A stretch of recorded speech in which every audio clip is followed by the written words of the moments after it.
శ్రీ గురుభ్యో నమః. పరమ పూజ్యులు సాక్షాత్తు కామాక్షి పరదేవతా స్వరూపము అయిన శ్రీ కంచికామకోటి పీఠాధీశ్వరులు శ్రీ శ్రీ శ్రీ శంకర విజేంద్ర సరస్వతి స్వామి వారి పాద పద్మములకు నమస్కరిస్తూ ముందుగా అందరికీ భోగి పండగ శుభాకాంక్షలు. Wish you all a very happy Bhogi festival. మన నిత్య జీవితంలో ఏదైనా ఒక కార్యక్రమం చేయాలి అన్నా లేదా ఒక పండగ జరుపుకోవాలి అన్నా ముందుగా మనం మన ప్రాంతీయ ఆచారాలు పద్ధతులు అని అంటూ ఉంటారు ఇంట్లో. మరి మన ఇంట్లో ఉన్న పెద్దలైతే మా రోజుల్లో అయితే ఇలా కాదమ్మా అంటూ చక్కగా పిల్లలందరినీ కూర్చోబెట్టి విశేషాలన్నీ చెప్తూ ఉంటారు.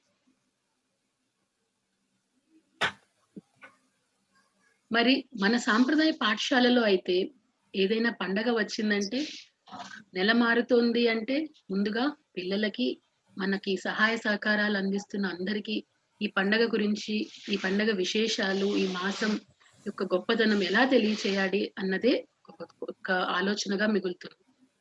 మరి స్వామివారి దివ్య సంకల్పము మా వంతు కృషి మేము కూడా చేస్తాము అని శ్రీ దేవి ప్రసాద్ గారు వంటి పెద్దలు ముందుకు రావడం వల్లనే ఎన్నో కార్యక్రమాలు చేయగలుగుతున్నాము.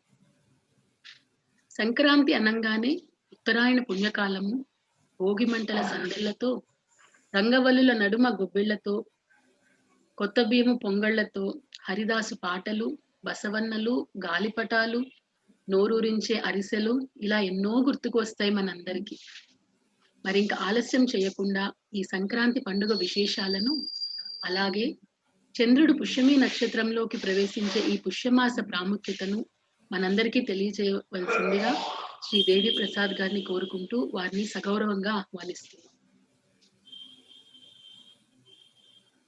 చతుర్ముఖ ముఖాంభోజవన హంసవధూర్మమా మానసే రమతాం నిత్యం సర్వశుక్లా సరస్వతి. పరస్పర తపస్సంపత్ ఫలాయిత పరస్పరౌ ప్రపంచ మాతా పితరౌ ప్రాంచౌ జాయాపతిస్తు మహా సప్తాశ్వరథమారూఢం ప్రచండం కశ్యపాత్మజం ఏకచక్రధరం దేవం తం సూర్యం ప్రణమామ్యహం. శ్రీ గురుభ్యో నమః. పరమ పవిత్రమైనటువంటి ఈ యొక్క సంక్రాంతి శుభ సమయంలో పెద్ద పండుగ అని చెప్పి అంటూ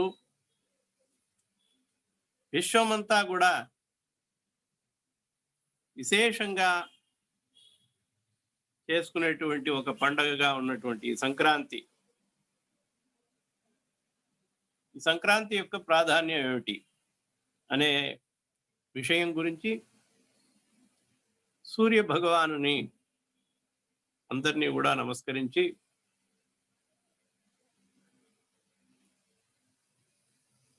రెండు మాటలు మనం తెలుసుకుందాం అని ఆలోచిస్తున్నాం. శ్రీ గురుభ్యో నమః. ఇప్పుడు సంక్రాంతి అనే పదానికి ముందర మనం అర్థం తెలుసుకోవాలి. ఆ శబ్దానికి సంక్రాంతి అనేది ఏంటంటే, సంక్రాంతి అంటే ఒక చోటి నుండి ఇంకో చోటికి వెళ్ళడం, ట్రాన్స్ఫర్ అవ్వడం. క్రమ్ అనేటువంటి ఒక ధాతువు నుంచి వచ్చిందనమాట. సంక్రాంతి అంటే ఒక చోటు నుంచి ఒకళ్ళ దగ్గర ఉన్నది ఇంకోళ్ళకి సంక్రమించడం, ఇంకో చోటికి వెళ్ళడం, ఇంకో చోట ప్రవేశించడం, ఇలా అర్థం అన్నమాట సంక్రాంతి. మామూలు అర్థం ఇదే. శాస్త్రీయమైనటువంటి అర్థం మనకి ఒకటి ఉందన్నమాట. ఇప్పుడు సంక్రమించింది అంటాం. మన యొక్క తండ్రి యొక్క ఆస్తి లేదు, పితామహులు పితృర్జితమైనటువంటిది సంక్రమించింది. ఈ యొక్క కవిత్వం అనేటువంటిది పూర్వీకుల దగ్గర నుంచి సంక్రమించింది అంటాం. సంక్రమించింది అంటే అక్కడి నుంచి ఇక్కడికి వచ్చింది, వాళ్ళలో ఉన్నటువంటిది అలాగే ఇక్కడికి వచ్చింది అని అర్థం. వీరిలో ప్రవేశించింది, ఫలానా ఆయనలో ప్రవేశించింది. ఈ అర్థాన్ని తెలుసుకోవాలన్నమాట. ఇదే సంక్రాంతి అని అర్థం. సంక్రమణము, సంక్రాంతి, సంక్రమము అంతా అన్ని 3 శబ్దాలు ఒకటే శబ్దం, ఒకే అర్థాన్ని ఇచ్చేటువంటి శబ్దాలు, ఒకే ధాతువు నుంచి క్రియాపదం నుంచి వచ్చినటువంటి పదాలు. ఇప్పుడు మనకి సౌరమానం, చాంద్రమానం అని 2. మానము అంటే కొలత అన్నమాట, కాలాన్ని కొలవడం. కాలాన్ని కొలవడం అంటే మనకి 12 నెలలు, నెలకి 30 రోజులు, వారానికి 7 రోజులు, ఒక రోజుకి 24 గంటలు, ఈ విధంగా మనం కొలుస్తున్నాం అన్నమాట కాలాన్ని. కాబట్టి దీన్ని కొలత అనేది సంస్కృతంలో మానము అంటారు. కాలాన్ని కొలిచే విధము ప్రధానంగా 2 విధాలుగా ఉన్నది, చాంద్రమానము, సౌరమానము.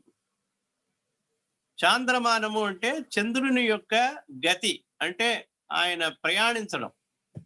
ఆ ప్రయాణించడాన్ని బట్టి తిథివార నక్షత్రాలు, తిథి నక్షత్రాలన్నీ ఉంటాయన్న, ఆ నెలలు కానీ అవన్నీ.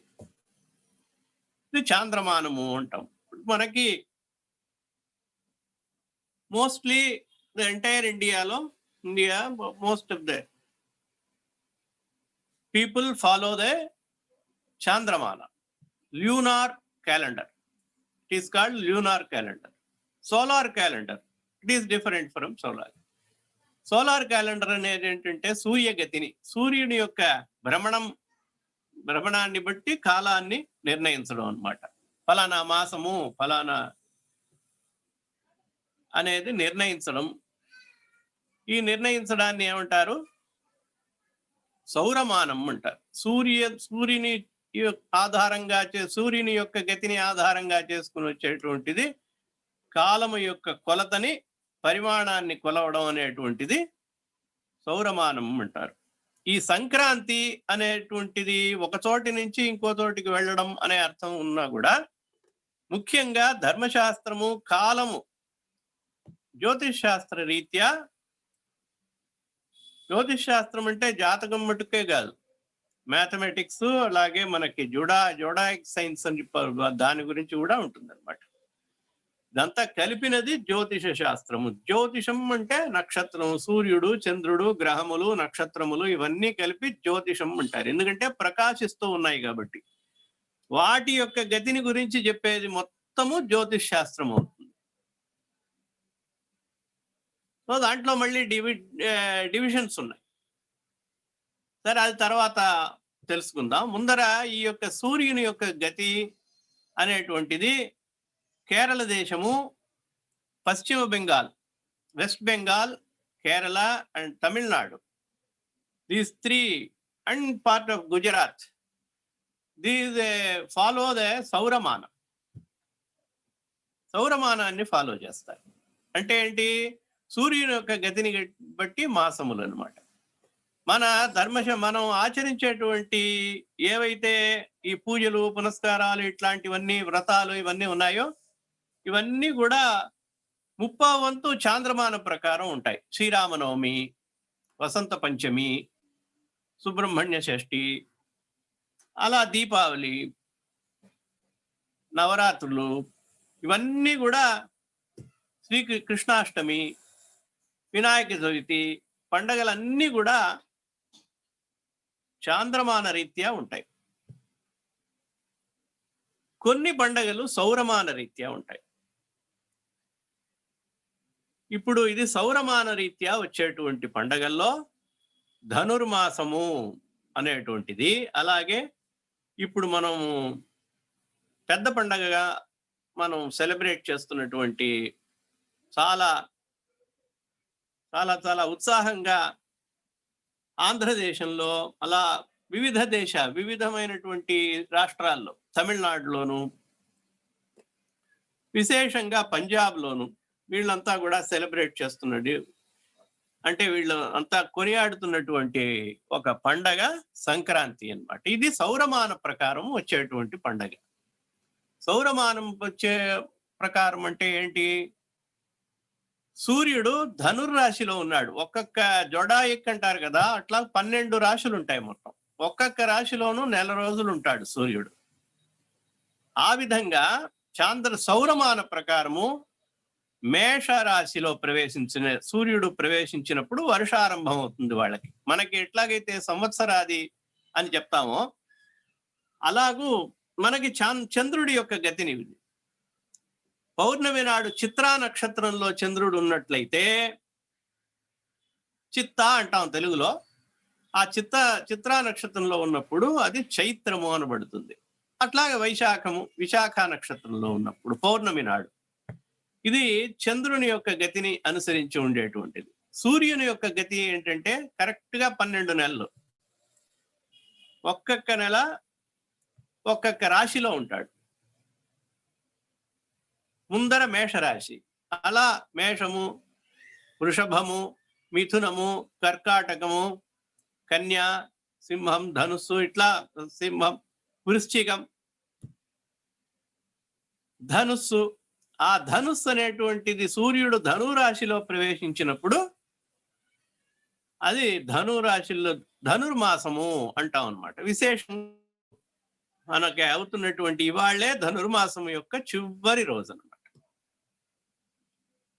రేపటి నుంచి వాళ్ళకి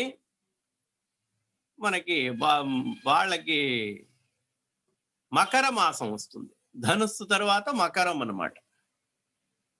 కాబట్టి సూర్యుడు మకరంలో ప్రవేశించడం వల్ల మకర సంక్రాంతి అంటే ఏంటి? మకరము రాశిలోనికి ముందర ధనురాశిలో ఉన్నటువంటి సూర్యుడు ఇప్పుడు మకర రాశికి ప్రవేశించినాడు అని అర్థం అన్నమాట. ఆ ప్రవేశాన్ని సంక్రాంతి అంటారు. కాబట్టి వాస్తవానికి చెప్పాలంటే మకర సంక్రాంతి అని పేరు దీనికి. సంగ్రహంగా అంటే టూకీగా మనం సంక్రాంతి అని అంటున్నాం, సంక్రమణము అంటున్నాం. మకర సంక్రాంతి, మకర సంక్రమణము, బిహు అంటారు అస్సాం మొదలైన దేశాల్లో, ఒక రాష్ట్రాల్లో. అలా బెంగాల్లో, గుజరాత్లో, ముప్పావంతు అన్ని దేశాలతో, అన్ని రాష్ట్రాల్లోనూ ఇది కొనియాడబడుతోంది అనమాట, సెలబ్రేట్ చేస్తున్నారు. ముఖ్యంగా ఆంధ్రదేశంలో పెద్ద పండగ అనేది చెప్తాం అనమాట. నార్త్ ఇండియాలో, ఈ దక్షిణ భారతంలో మనకి సంక్రాంతి ప్రముఖమైనటువంటిది. ఇది దీని యొక్క స్వరూపం అన్నమాట. కాబట్టి సంక్రాంతి అనేటువంటిది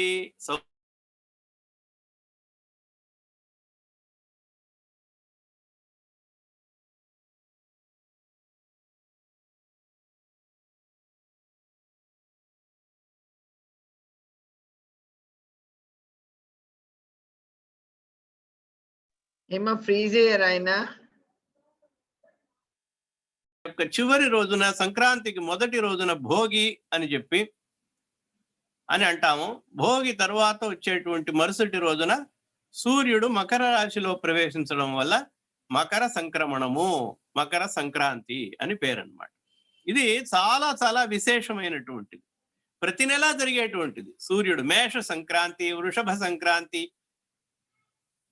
మిథున సంక్రాంతి, మిథున మాసంలో మిథున రాశిలో ప్రవేశించడం, అలా క్రమక్రమంగా వస్తున్నాడు అన్నమాట. 12 సంక్రమణాలు ఉన్నాయి మొత్తం. 12 సంక్రమణల్లోనూ 2 సంక్రమణములు చాలా ముఖ్యమైనటువంటివి. ఏమిటివి అంటే, సూర్యుడు కర్కాటక రాశిలో ప్రవేశించినప్పుడు దక్షిణాయనము ఆరంభమవుతుంది. కాబట్టి అది చాలా ముఖ్యమైనటువంటిది. ఆ తర్వాత మకర రాశిలో సూర్యుడు ప్రవేశించేది ఈ యొక్క ఉత్తరాయణము ఆరంభమవుతుంది. ఈ ఉత్తరాయణ దక్షిణాయనాలు లోకి సూర్యుడు ప్రవేశించడం అనేటువంటిది చాలా చాలా పుణ్యమైనటువంటిది, పరమ పవిత్రమైనటువంటిది గాను ఉంటుందన్నమాట. కాబట్టి ఈ సంక్రాంతులు అన్నిట్లోనూ కూడా, సంక్రమణాల్లో 12 సంక్రమణాల్లోనూ అతి ముఖ్యమైనటువంటిది ఈ యొక్క మకర సంక్రాంతి. ఆ తరువాత ఈ దక్షిణాయనములో వచ్చేటువంటి కర్కటక రాశిలో ప్రవేశించినప్పుడు వచ్చేటువంటి దక్షిణాయన పుణ్యకాలం. ఈ 2 కూడా పుణ్యకాలములో అని పేరు. ఉత్తరాయణ పుణ్యకాలము, దక్షిణాయన పుణ్యకాలము. ఆ ఉత్తరాయణ పుణ్యకాలాన్నే సంక్రాంతిగా మనం చాలా ఉత్సాహంగా వేడుకగా జరుపుకుంటాం అన్నమాట. ఇది సంక్రాంతిని మనం కరెక్ట్ గా అర్థం చేసుకోవాల్సింది. కాబట్టి ఇది చాంద్రమానం ప్రకారం రాదు. సో ఈ సంక్రాంతిని గురించి మనం మొట్టమొదటిగా తెలుసుకుంటున్నాం అన్నమాట. పుష్యమాసం గురించి వైశిష్ట్యం చెప్పమన్నారు కదా. ఆ పుష్యమాసం యొక్క వైశిష్ట్యం ఏంటంటే మకర సంక్రాంతి దాంట్లో వస్తుంది, పుష్యమాసంలో వస్తుంది. అది సౌరమానం ప్రకారం వస్తుంది, అది చెప్పలేము మనం. ఈ విధంగా కర్ణాటక ఎక్కడెక్కడైతే వ్యవసాయం ఎక్కువ సాగుతుందో, ఎక్కడ వ్యవసాయదారు రైతులు ఎక్కువగా ఉంటారో, పంటలు బాగా పండుతాయో, అక్కడంతా కూడా ఇది మహోన్నతమైనటువంటి ఒక ఉత్సవంగా, పండుగగా జరుపుకుంటారు అన్నమాట. అది దీని యొక్క వైశిష్ట్యం. ఈ సంక్రాంతి యొక్క శాస్త్రీయంగా కూడా చాలా ముఖ్యమైనటువంటిది, అలాగే లౌకికంగాను కూడా చాలా ముఖ్యమైనది. రెండు విధాలుగాను చాలా ముఖ్యంగా చెప్పుకుంటారు. మకర సంక్రమణంలో పొద్దున్న లేవంగానే స్నానం చేయాలి. ప్రతిరోజు చేయాల్సి ఉన్నా కూడా సంక్రాంతిలో చాలా విశేషం అన్నమాట ఈ మకర సంక్రమణంలో. కాబట్టి మకర సంక్రమణంలో స్నానం చేయకుండా ఉండనేకూడదు, అది చాలా ముఖ్యం. ఇంకొకటి, ఈ మకర సంక్రమణము సూర్యుని యొక్క ఆరాధనకి తగినటువంటిది. ఇక్కడి నుంచి నెలంతా కూడా సూర్యుని యొక్క ఆరాధన, మాఘమాసంలో కూడా సూర్యుని యొక్క ఆరాధన. ఇప్పుడు వినాయక చవితికి గణపతి నవరాత్రాలు అంటాం అని అంటాం. దేవీ నవరాత్రాలు దేవి అమ్మవారికి, శివునికి శివరాత్రి అంటున్నాం. అలా సూర్యునికి, అలా విష్ణుమూర్తికి ధనుర్మాసము, అలాగే శ్రీరామనవమి నవరాత్రులు, శరన్నవరాత్రులు, అలాగే వసంత నవరాత్రులు. ఇలా నవరాత్రులు అంటే మనకి శివారాధన, విష్ణు ఆరాధన, అలాగే సుబ్రహ్మణ్య షష్ఠి, సుబ్రహ్మణ్య ఆరాధన. శైవం, వైష్ణవం, అలాగే శాక్తం, శక్తిని కొలవడం, గాణపత్యం, వినాయక చవితి, ఇలా ఉందన్నమాట. అప్పుడు సూర్యుడిని ప్రధానంగా ఆరాధించేటువంటి పండుగలలో మనకి శంకరాచార్యులు వారు, ఆదిశంకరులు ఉపదేశించినటువంటి రీత్యా ఆయన వేసినటువంటి ఒక బాటలో, ఆయన ఉపదేశంలో షణ్మత స్థాపనాచార్య వర్య అన్నప్పుడు 6 మతాలని మనం, అంటే కాన్సెప్ట్స్ అంటాం, 6 కాన్సెప్ట్స్. సో 6 దేవతాస్ అని చెప్పినప్పుడు we have to worship all the 6 devatas. So when will be the sun festival, in which sun will be worshipped and sun will be given importance? It is prominent. If you ask this question, the answer will be Sankranti. Sankranti and Ratha Saptami. ఇదంతా కూడా మనకి సూర్య ఆరాధనకి చాలా విశేషం అన్నమాట. అందుకని సూర్యుడు ప్రత్యక్ష దేవత. మిగతా దేవతల్ని మనం ప్రత్యక్షం చేసుకోవాలి, కానీ సూర్యుడిని మనం ప్రత్యక్షం చేసుకోవాల్సిన అవసరం లేదు.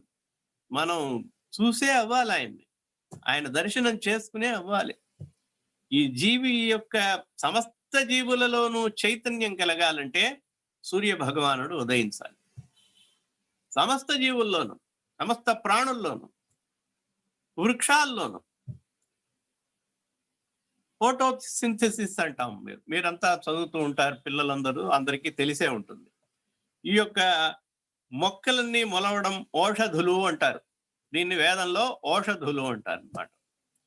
ఓషధులు ఎట్లా జన్మిస్తున్నాయి, ఎలా మొలుస్తున్నాయి? కేవలము విత్తనం వేయడం వల్ల, నీళ్లు పోయడం వల్ల మొలుస్తున్నాయా? లేదు.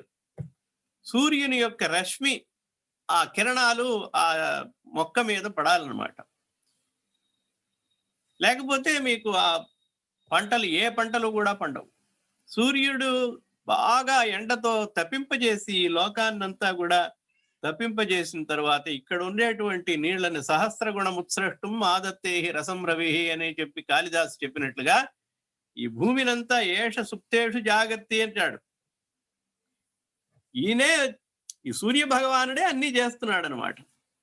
కాబట్టి తమోఘ్నాయ మన చీకటినంతా పోగొడుతున్నాడు, మనకి ప్రకాశాన్ని ఇస్తున్నాడు. అలాగే తన యొక్క కిరణాలతో హిమాలయములు మొదలైనటువంటి పర్వతాల్లో ఉండేటువంటి వృక్షాలని అలాగే పంటలన్నింటినీ భూలోకంలో పోషిస్తున్నాడు. అక్కడి నుంచి ఆ మంచు మొదలైనటువంటి వాటిని ద్రవింపజేసి తద్వారా గంగా, యమున, సరస్వతి, గోదావరి, కృష్ణ, కావేరి మొదలైనటువంటి పుణ్య నదులనంతా కూడా మనకి ఆ నదుల ద్వారా నీటిని ప్రవహింపజేస్తున్నాడు. ఆ ప్రవాహం వల్లే వృక్షాలు పెరిగిపోతాయా? సూర్యుని యొక్క రశ్మి కాంతి ఆ వృక్షాల మీద, పొలాల మీద అంతా పడాలి. అప్పుడే అవి మొలుస్తాయి. సూర్యుడి యొక్క కాంతి పడకపోతే ఆ చెట్లు ఏమి కూడా సస్యములు గాని ఔషధులు గాని ఏమి పెరగవు. అప్పుడు ధాన్యానికి, వర్షానికి మూల కారణం ఈ భూలోకంలో ఉండేటువంటి నీటినంతా తన యొక్క తాపము, ఎండ చేత, తీవ్రత చేత దాన్ని తీసుకుని వాటిని గ్రహించి వాటికి 1000 లక్షల రెట్లు మనకి వర్ష రూపంలో ఇస్తున్నాడు. ఆ వర్షముతో నదులు ప్రవహిస్తున్నాయి, ఆ వర్షముతో చెరువులు నిండుతున్నాయి, ఆ వర్షముతో బావులు మొదలైనటువంటి నిండుతున్నాయి. సమస్త జీవులకి నీరు తాగడానికి నీళ్లు లభిస్తున్నది, జీవించడానికి ఔషధులు లభిస్తున్నాయి. ఎందుకంటే మనం ఆయుర్వేద ప్రకారం అన్నం కూడా ఒక ఔషధి. అందుకనే అది మందులాగా తీసుకోవాలి. ఓవర్గా తీసుకుంటే ఓవర్గా మనకి ఎక్కువ తీసుకున్నప్పుడు, ఎక్కువ ఆహారం తీసుకున్నప్పుడు ఎక్కువ నిద్ర రావడం, ఎక్కువ దానికి శరీరంలో రోగాలు రావడం జరుగుతుంది అనమాట. అది ఔషధి. అలాగే జలము కూడా ఒక ఔషధి. ఇవన్నీ చాలా తత్వాలు ఉన్నాయి, అవి చెప్పడానికి ఇంకా చాలా సేపు పడుతుంది. కాబట్టి ఈ జలముని గాని మనకి మేఘాల రూపంలో ఆయన వర్షంగా మనకి ఇవ్వడం గాని, నీటిని ఇవ్వడం గాని, ఔషధుల్ని, చెట్లని, లతలని, ధాన్యాన్ని మనకి అందజేసేటువంటి వాడుగా సూర్య భగవానుడు ఉండడం వల్ల ఇవన్నీ కాకుండా మనకి పొద్దున్న లేస్తే ఆ సూర్యకిరణములు మనకి సోపితేనే మనకి చైతన్యం వస్తుంది. ఏష సుప్తేషు జాగర్తి అంటాడనమాట ఆదిత్య హృదయంలో. మీరంతా చదివి ఉంటారు, అది తర్వాత చెప్పుకోవాలి ఒక రోజు. ఏష సుప్తేషు జాగర్తి భూతేషు పరినిష్ఠిత. సర్వభూతముల్లోనూ ఆయన ఉన్నాడు. సుప్తేషు జాగర్తి అంటే నిద్ర లేవడమే ఆయన వల్లే. అంటే ఎంతమంది లేస్తున్నారు అనేది తర్వాత విషయం అట్లా ఉంచితే, మన యొక్క సదాచారము అని ఒకటి ఉన్నదంటే, అంటే మంచి నడవడిక, మంచి ప్రవర్తన అని ఉంటే సూర్యోదయానికి ముందరే లేవాలి. సూర్యుడి యొక్క కిరణములు సోకిన తరువాత మనం నిద్రపోవడం అనేది మన యొక్క ఆయుష్ని క్షీణింపజేస్తుంది. సూర్య భగవానుడు ఆ విధంగా మనకి చైతన్యం కలిగిస్తున్నాడు. ఒక్కరోజు సూర్యోదయం అవ్వలేదంటే అందరం నిద్రపోతాం, మనలో చైతన్యమే ఉండదు, ఉత్సాహం ఉండదు. సమస్త జగత్తుకి ఉత్సాహము, వీర్యము, పరాక్రమము, బలము తన యొక్క ఔషధుల ద్వారా, అంటే ఈ యొక్క అన్నము ద్వారా మనకి వస్తున్నటువంటి బలాన్ని అన్నిటినీ ఇచ్చేటువంటి భగవానుడు, ప్రత్యక్షమైనటువంటి దేవతగా మనకి కనబడుతున్నటువంటి వాడు సూర్య భగవానుడు. కాబట్టి సూర్యారాధన అనేటువంటిది మిగతా ఆరాధనల కంటే కూడా చాలా చాలా ఉత్తమమైనటువంటిది. ఎలాగైతే తల్లిదండ్రులని దేవతలుగా ఆరాధిస్తున్నామో, ప్రత్యక్ష దేవతలుగా మనం తల్లిదండ్రుల్ని భావిస్తున్నామో, అలా తల్లిదండ్రులు ఎలా మనల్ని పోషిస్తాడో ఆ విధంగా సూర్య భగవానుడు మనల్ని పోషిస్తున్నాడు, ఈ ప్రపంచాన్నంతా పోషిస్తున్నాడు. మీరు చూడండి, ఆ వెస్టర్న్ కంట్రీస్ లో ఎక్కడైతే సూర్యుడు సరిగ్గా తన యొక్క కిరణాలని ప్రసరింపజేయడో అక్కడంతా కూడా వ్యాధులు ఎక్కువగా ఉంటాయి. ఇవాటికి కూడా సైంటిఫిక్ గా చూసినా కూడా సూర్యుని యొక్క కిరణములు సోకాలి. 24 గంటలు చలిలో, అలాగే చలిలో ఉంటున్న వాళ్ళకి ఉత్సాహం అనేటువంటిది రాదు. వాళ్ళు హీటర్లు పెట్టుకోవాలి, అవి పెట్టుకోవాలి, ఇవి పెట్టుకోవాలి, అన్ని చేయాలి. ఈ ఉష్ణము, తాపము ఎక్కువగా ఉన్నటువంటి దేశాల్లో రోగములు రావు. అంటే మనం రోగాలు తెచ్చుకుంటున్నా కానీ రోగాలు రావటం లేదు. వాస్తవానికి భారతదేశంలో రోగాల్ని తెచ్చుకుంటున్నాం మనం. అడ్డమైన తిండి తిని, అడ్డమైన చోట్ల తిని, ఒక హైజీనిక్ ప్రొసీజర్ లేకుండా, హైజీనిక్ అనే పేరుతో ఇండైరెక్ట్ గా మనం శరీరాన్ని పాడు చేసుకుంటున్నాం అనమాట. ఎందుకంటే ఎవ్వరికి కూడా వంట చేయడం కానీ స్వతహా మనం అనుకున్న పదార్థం టేస్టీ ఫుడ్ కావాల్సిందే, కానీ టేస్టీ ఫుడ్ మనం తయారు చేసుకోవాలి. ఎవరో ఎట్లాగో తయారు చేసినటువంటి ఫుడ్. అలాగే కూరగాయలు, పళ్ళు కూడా అన్ని మన దేశంలో ఉత్పత్తి అవనటువంటి పళ్ళు తింటున్నాం. మనకి అది సూట్ అవ్వదు, మన బాడీకి సూట్ అవ్వదు. పగలుపూట నిద్ర, రాత్రిపూట మేల్కోవడం మన యొక్క దేశానికి సూట్ అవ్వదు. అందుకనే మన మహర్షులంతా కూడా సూర్యోదయానికి ముందర లేవాలి. Early to bed, early to Wake. ఇది మన సిద్ధాంతం. ఇది ఎవ్వరికీ నచ్చదనమాట. బాలబాలికలకు కానీ, చిన్నపిల్లలకు కానీ, పెద్దవాళ్ళకి కానీ ఈ సూత్రం నచ్చనే నచ్చదు. ఈయన చెప్పేస్తాడు రాత్రి, కానీ అప్పుడు రాత్రి మేలుకుని చదివితేనే చదివినట్టు. ఎట్లా చదువు వస్తుంది? అది మైండ్ లో ఎక్కదనమాట. ఎందుకంటే సూర్య భగవానుడు లేడు. దేవతల కాలం 4:30 సూర్యోదయానికి అయ్యే ముందరి నుంచి ఆ యొక్క బ్రాహ్మ ముహూర్తంలో లేచి చదివితే అలాగే మనస్సులో ఉంటుంది. సూర్యోదయము తర్వాత నిద్ర పోకూడదు. ఈ సిద్ధాంతం అంతా కూడా ఇప్పుడు నశించిపోతుంది. అందువల్లే ఈ సంక్రాంతి ఇవన్నీ పండగలు ఎవరు చేస్తున్నారు ఇప్పుడు? సంక్రాంతి అంటే లేటుగా లేస్తున్నారు. ఎంత దోషం తెలుసా అసలు? సంక్రాంతి నాడు లేటుగా లేచేవాడు స్నానం చేయనట్టే లెక్క అని చెప్తున్నాడు అన్నమాట. రవి సంక్రమణే పుణ్యే. రవి సంక్రమణం అంటే, రవి అంటే సూర్యుడు అన్నమాట. సూర్యుడు ఉదయించేటువంటి, సూర్యుడు మకర రాశిలో ప్రవేశించేటువంటి ఈ పుణ్యం, పరమ పవిత్రమైనటువంటి ఈ రోజులో రవి సంక్రమణే పుణ్యేన స్నాయాద్యస్తు మానవ. ఏ మానవుడు ఎవరైతే స్నానం చేయకుండా లేటుగా ఎప్పుడో చేస్తారో, అసలు చేయకుండా ఉంటారో, సప్త జన్మ భవేత్ రోగి. 7 జన్మలు వాడు వచ్చేసి వ్యాధులతో బాధపడతాడు అంటాడు అని శాస్త్రం చెప్తోంది, ధర్మశాస్త్రం చెప్తోంది. సప్త జన్మ భవేత్ రోగి. 7 జన్మలకి వాడు రోగిగానే ఉంటాడు. రోగిగా ఉంటే పర్వాలేదు అనుకోకండి, దరిద్రశ్చ ఉపజాయతే అంటాడు అనమాట. శాస్త్రం చెప్తోంది పరమ దరిద్రుడు అవుతాడు. మనకి తెలియదు ఎందువల్ల మనకి ఇట్లా దారిద్ర్యం వస్తోంది అనేటువంటి కారణాలు మనకి తెలియవు అనమాట. మనకి తెలియని ఎన్నో విషయాలు ఉన్నాయి మనం తప్పు చేసేది. సప్త జన్మ భవేత్ కుష్టి అని కూడా ఉంది. కుష్ఠరోగంతో ఉంటాడు, రోగిగాను ఉంటాడని శాస్త్రం చెప్తోంది అనమాట. అలాగూ ఈ రెండు ఎప్పుడు కూడా పెందరాళ్లే లేవాలి. విశేషంగా ఈ యొక్క సంక్రాంతి, భోగి ఇవన్నీ తొందరగా లేవాలి ఎప్పుడు కూడా. ఇప్పుడు పండగ అనేటువంటిది ఒక పెద్ద విషయం లేదు. పండగ నాడు లీవ్ కాబట్టి లేటుగా లేస్తాను. అందుకని ఒక పూట మానేస్తామా, భోజనం మానేస్తామా, ఒక పూట ఆకలి లేకుండా ఉంటుందా మనకి? రెగ్యులర్ గా చేయవలసినటువంటి పనులు అనమాట. ఏష సుప్తేషు జాగర్తి భూతేషు పరినిష్ఠిత. ఈ మనల్ని చైతన్యవంతులు చేసేటువంటి మన ఉత్సాహాన్ని నింపి, ఆ యొక్క సూర్య భగవానుడు ఉదయించినా కూడా లేవలేదంటే వాడు చాలా సోమరి అని అర్థం అనమాట. లేదు రోగిష్టి వాడై ఉండాలి, ఏదో ఒకటి. లేదు సంటి పిల్లలై ఉండాలి, వృద్ధులై ఉండాలి. ఈ 4 కారణాలు తప్పితే వేరే కారణం ఉండదు. కాబట్టి ఈ సోమరిధనాన్ని పోగొట్టి మనల్ని ఉత్సాహవంతులుగా చేసేటువంటి వాడు సూర్య భగవానుడు. కాబట్టి వేదాశ్చ క్రతవశ్చైవ క్రతూనాం ఫలమేవచ యాని కృత్యాని లోకేషు. మనం ఒక పనిలో ఇన్వాల్వ్ అవుతున్నాం అంటే ఆ పనికి కారణము, ఆ ఉత్సాహానికి కారణము, ఆ మనసు మైండ్ ని ప్రేరేపించినటువంటి వాడు. Inspiration, one who inspires us is the sun god, సూర్య భగవాన్. కాబట్టి ఆ సూర్య భగవానుడి యొక్క ఆరాధన ఈ సంక్రమణం అనేటువంటిది. అన్ని దేవతలకి నిత్యము సంధ్యావందనం అనేది నిత్యము ఆరాధన చేస్తున్నారు. సూర్యుడు ఇంకొకటి, సూర్యుడు బుద్ధికి దేవత, అధిదేవత అనమాట. అందుకనే మనకి సంధ్యావందనాదుల్లో ఆ సవితా దేవత, ఆ సూర్య భగవానునే దేవతగా చెప్తారంట. అతని యొక్క కాంతి కిరణములు నా యొక్క బుద్ధిని ప్రేరేపించుగాక అని చెప్తారు గాయత్రి మంత్రం.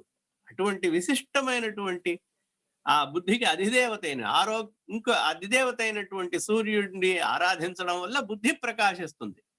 ప్రతిరోజు ఆరాధిస్తాం, కానీ విశేషంగా ఈ సంక్రాంతి రోజున మనం ఆ సూర్య ఆరాధన చాలా ముఖ్యం అన్నమాట. ఇంకొకటి, పొద్దున్నే లేవాలి, స్నానం చేయాలి. రథసప్తమి మొదలైనటువంటి కూడా సూర్య భగవానుడి యొక్క ప్రాధాన్యత చెప్తున్నది. కాబట్టి ఆయనకి మన యొక్క విశ్వాసాన్ని తెలియజేస్తున్నాం, మన యొక్క కృతజ్ఞతని తెలియజేస్తున్నాం అనమాట. ఆయనకి మటుకు కాదు, సమస్త దేవతలకి తెలియజేయాలి అన్నా కూడా విశేషంగా ఈయన వల్ల మనకి వర్షం కురుస్తోంది, ఈయన వల్ల ధాన్యాలు పండుతున్నాయి, ఈయన వల్ల మనం చైతన్యవంతులం అవుతున్నాం, మన ఈ ప్రాణాన్ని ధరిస్తున్నాం, మనం ఉత్సాహపూరితంగా ఉండి ఈ కార్యక్రమాలన్నిటినీ మంచి యొక్క సత్ప్రవర్తనతో చేస్తున్నాము. అటువంటి ఆరోగ్యాన్ని ఇస్తున్నటువంటి వాడు సూర్య భగవానుడు. ఈ ఔషధులన్నీ తీసుకోవడం వల్ల మనకి ఆరోగ్యం వస్తుంది. ఔషధులు అంటే ఏంటి? మూలికలు అనమాట.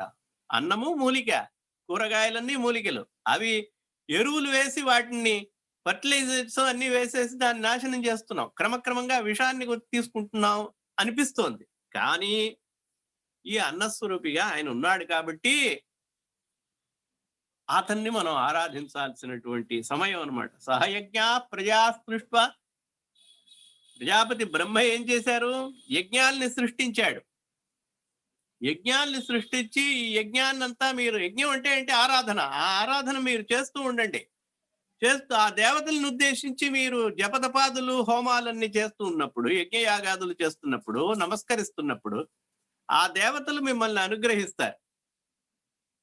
దేవాన్ భావయతానేన తే దేవా భావయంతున. ఆయన బ్రహ్మ చెప్పాట సృష్టించిన తర్వాత, మీరందరూ దేవతలను ఆరాధించండి. ఆ ఆరాధింపబడినటువంటి దేవతలందరూ మీకు those gods who were worshipped by the people, by this world, they will be pleased and they will they will look they will bless you, అనుగ్రహిస్తారన్నమాట. ఇంకా they will give you everything, food, rain, etc, and intelligence, skill. దేవాన్ భావయతానేన తే దేవా భావయంతున. మీరు దేవతల్ని పూజ చేయాలి, దేవతలు మీకు అనుగ్రహించాలి. ఇలా పరస్పరం భావయంత, ఒకళ్ళకొకళ్ళు అండర్స్టాండ్ చేసుకుంటూ, ఒకళ్ళకొకళ్ళు ఉపకారం చేసుకుంటూ శ్రేయ పరమవాప్స్యత అంటారు గీతలో, భగవద్గీతలో. మీరు పరమశ్రేయస్సుని పొందాలి, క్షేమములు, శుభములు, సకల శుభములు పొందాలి అనేటువంటి ఇది ఎవరైతే చెయ్యరో, అన్నాద్భవంతి భూతాని పర్జన్యాద్ అన్న సంభవ, యజ్ఞాత్ భవతి పర్జన్య. కాబట్టి అన్నం ఎట్లా ఉద్భవిస్తుంది? వాన పడితేనే. అందుకనే మనకి తెలుగులో చెప్తారు, ఎండలు కాసేదెందుకురా వానలు కురిసేటందుకురా. ఇవన్నీ చిన్నప్పుడు నేర్పేవాళ్ళు. ఇప్పుడంతా ఆ యొక్క రైమ్స్, ఇంగ్లీష్ రైమ్స్ చెప్తున్నారు. ఎండలు, దాంట్లో ఒక తత్వం ఉంది. ఎండలు కాసేదెందుకురా వానలు కురిసేటందుకురా. ఎండలు ఎక్కువ ఎందుకు కాస్తాయని అడుగుతున్నాడు. చిన్నపిల్లలప్పుడు రైమ్స్ నేర్పిస్తారు, తెలుగు పద్యాలు, పాటలు. వానలు కురిసేటందుకురా అంటాడు. కాబట్టి ఆ వానలు అన్నాద్భవంతి భూతాని పర్జన్యాదన్న సంభవ, యజ్ఞాద్భవతి పర్జన్య, యజ్ఞ కర్మ సముద్భవ. కాబట్టి ఈ చక్రం అన్నమాట. చక్రం అంటే ఏంటి? ఈ యొక్క ఒక రోస్టర్ అన్నమాట, తిరుగుతూ ఉంటుంది ఈ చక్రం. This wheel of you worship the devatas and devatas will bless you. Devatas will provide you the all the things which are necessary for life, for your life, for your entire life. Strength and tejas, brightness, skill, intelligence, food and good air, what not. So దేవతల్ని ఆరాధించాలి. ఈ విధంగా ఏర్పడి సూర్య భగవానుడికి మనం కృతజ్ఞత తెలిపేటువంటి రోజుగా ఈ సంక్రాంతి ఉండడం అన్న బట్టి, ఈ సంక్రాంతి రోజున సూర్య భగవానుడికి కృతజ్ఞత తెలుపుతాం. ఈ మంతంతా, ఈ నెలంతా కూడా. వచ్చే నెల మాఘమాసంలో సప్తమి ఇట్లాంటివి, రథ సప్తమి దాకా మనం ఇది చేస్తూనే ఉండాలి. ఇంకొకటి ఏంటంటే, సూర్యుడు దక్షిణ అయనం అంటాడనమాట. దక్షిణ అయనం అంటే దక్షిణం వైపుకి వెళ్ళడం అనమాట. సూర్యుడు దక్షిణం వైపుకి వెళ్ళేటప్పుడు దక్షిణాయనం అంటారు. ఇప్పుడు రేపటి నుంచి ఏంటంటే సూర్యుడు ఉత్తరం పక్కకి వెళ్తాడు, ఉత్తర దిశగా పయనిస్తాడనమాట. అయనం అంటే వెళ్ళడం, moving is called ayanam. Sun moves towards north, so it is called Uttara ayanam is equal to Uttarayanam. Both are auspicious times, Dakshinayana and Punyakala. అది జూన్ జూలైలో వస్తుంది ఇంగ్లీష్ డేట్స్ ప్రకారం. ఇవన్నీ మన యొక్క క్యాలెండర్ అన్నమాట. ఇవన్నీ తెలియట్లే, గోత్రం తెలియట్లే చాలా మందికి, నక్షత్రాలు తెలియట్లే. మన గోత్రం ఏంటి మనకి తెలుసుకోక్కర్లేదా? కాబట్టి ఈ యొక్క దీంట్లో ఏం చేయాలి మనం? సంక్రమణంలో పొద్దున్నే లేవాలి. నిత్యం ద్వయోరయనయోహో నిత్యం విషువద్వయోహో అంటాడు. సంక్రాంతిషు ప్రతిపాతే గ్రహణే చంద్రసూర్యయో. సంక్రాంతులలోనూ దక్షిణాయనము ఉత్తరాయణ పుణ్యకాలంలోనూ వ్యతిపాతంలోను గ్రహణములోను సూర్యచంద్రుల గ్రహణములందు పుష్యమాసంలో వచ్చేటువంటి సంక్రమణము రోజున స్నాత్వాతు జాహ్నవ్యాం, పుష్యే స్నాత్వాతు జాహ్నవ్యాం, విశేషంగా నదులుంటే నదుల్లో స్నానం చేయాలి, సముద్రం ఉంటే నదుల్లో స్నానం చేయడమే విశేషం అన్నమాట. సముద్రం కాదు, మావయ్యని వాటిల్లోనే సముద్ర స్నానం చెప్పారు. ఆ సముద్ర స్నానం గురించి తర్వాత తెలుసుకుందాం. సంక్రాంతి నాడు చంద్ర సూర్య గ్రహణాల్లోనూ పుష్యమాసములో వచ్చేటువంటి ఈ యొక్క సంక్రాంతి నాడు స్నాత్వాతు జాహ్నవ్యాం, జాహ్నవి అంటే గంగా నదిలో స్నానం చేయడం. గంగా నది కాకపోతే కృష్ణా, గోదావరి మొదలైనటువంటి, కావేరి మొదలైనటువంటి పవిత్ర నదుల్లో, నర్మదా మొదలైన పుష్యే స్నాత్వాతు జాహ్నవ్యాం కులకోటి సముద్ధరేత్ అంటాడు అనమాట. కోటి కులాల్ని వీళ్ళు ఉద్ధరిస్తారనమాట. అంత గొప్ప పుణ్యం లభిస్తుంది ఈ యొక్క సంక్రాంతి నాడు చదివితే. అందుకని ఈ యొక్క వైశిష్ట్యం ఉందన్నమాట సంక్రాంతి. చంద్రార్క గ్రహణం అంటే చంద్రగ్రహణము సూర్యగ్రహణముల్లోనూ పర్వదినాల్లోనూ ఈ యొక్క 2 సంక్రమణాల్లోనూ స్నానం, శ్రాద్ధం, దానం తథా జపం, ఇవి 4 తప్పకుండా చేయాలి. అహోరాత్రోషిత స్నానం చేయాలి. విశేషమైనటువంటి తెల్లవారుజామునే లేవంగానే స్నానం చేయాలి, సూర్యోదయానికి ముందరే. శ్రాద్ధం తర్వాత విశేషంగా ఈ మకర సంక్రమణము దక్షిణాయన పుణ్యకాలంలో రెండిట్లోనూ కూడా తర్పణం చేయాలి. ప్రతి సంక్రమణంలోనూ చేయాలి, ప్రతి సంక్రమణంలో చేయాలి. అదే అట్లా తర్పణం చేయడం అంటే ఏంటని అడుగుతున్నారు. ఏం చెప్తాం ఇక్కడ? శ్రాద్ధము అంటే పిండ పార్వణ విధానంలో అట్లా శ్రాద్ధం కాదు, తర్పణం ముఖ్యంగా చేయాలి, పిండములు లేకుండా శ్రాద్ధం చేయాలి అని చెప్తున్నాడు. దానం చేయాలి, ముఖ్యంగా దానం చేయాలి. దానాల్లో కూడా తిలదానం చాలా ముఖ్యమైనటువంటిది. దానం తథా జపం, జపం చేయాలి. యః కరోతి ప్రసన్నాత్మ, ఇట్లా సంతోషంగా అంటే దేవుణ్ణి స్మరిస్తూ ఎవరైతే ఈ యొక్క స్నానం, పితృకర్మ తర్పణము, దానము, అలాగే యథాశక్తి తనకు వీలైనటువంటి దానం చేయడం, జపం చేయడం, ఇవన్నీ చేస్తే తస్య స్యాద్ అక్షయం ఫలం, దీనికి అక్షయమైనటువంటిది అంటే తీరనటువంటిది, ఏమాత్రము తక్కువ ఉన్నటువంటి, ఖరాసము చెందనటువంటి, తరగనటువంటి ఒక అక్షయం భవే ఫలం లభిస్తుంది అనమాట. ఇది సంక్రాంతి యొక్క మహిమ. ఇవి 4 గుర్తుపెట్టుకోవాలి. అదే పండగ రోజున ఇవాళ తర్పణమా ఇట్లా అంతా ధర్మానికి విరుద్ధంగా మాట్లాడకూడదు. ధర్మానికి విరుద్ధంగా మాట్లాడితే అది పాపం కింద వస్తుంది అనమాట. మహర్షులు చెప్పింది అది. కాబట్టి లేవంగానే మనం సంక్రమణము ఆ పుణ్యకాలంలో లోపల తర్పణాదులు చేయాలి. స్నానం చేసిన తర్వాత తర్పణాదులు చేసి తర్వాత పూజ చేయాలి ఈ రోజు మటుకు.